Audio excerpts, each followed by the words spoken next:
OPM tertekan, 1 Algojo ditembak mati, 2 kini segera sidang, rahasia kekuatan KKB terancam. 2 anggota OPM segera menjalani sidang.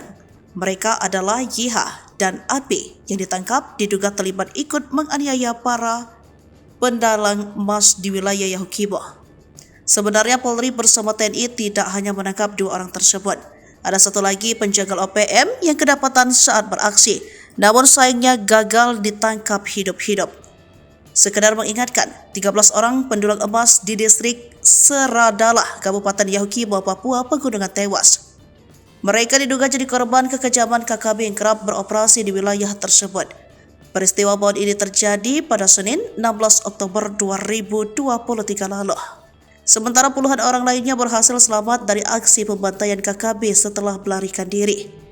Satreskrim Polres Yahukibo pada Senin 27 Mei 2024 melimpahkan kasus tersebut kepada Kejaksaan Negeri Jayawijaya pada Senin 27 Mei. Kasatreskrim Polres Yahukibo Ibtu Dr. Tanto Usam mengatakan 2 tersangka yang dilimpahkan yakni YH dan AP. Kedua tersangka ini diketahui merupakan pentolan kelompok kriminal bersenjata atau KKB. Kasatreskrim Polres Yahukibo Ibtu Tanto Usman mengatakan AP dan YH berasal dari KKB yang berbeda. AP merupakan anggota KKB aktif dari pimpinan Kopi Tua Heluka, sedangkan YH dari kelompok Yotam Bugyange. AP dan YH ditangkap pada 11 April 2024 lalu. Saat itu keduanya berada di kawasan Kaliwo, Distrik DKI Yahukibo. Sementara ada rekan keduanya juga yang tewas ketika kontak senjata. Berdasarkan hasil penyelidikan dan interogasi, penyidik berhasil mengidentifikasi para pelaku pembantaian belasan penambang emas di Yahukibo.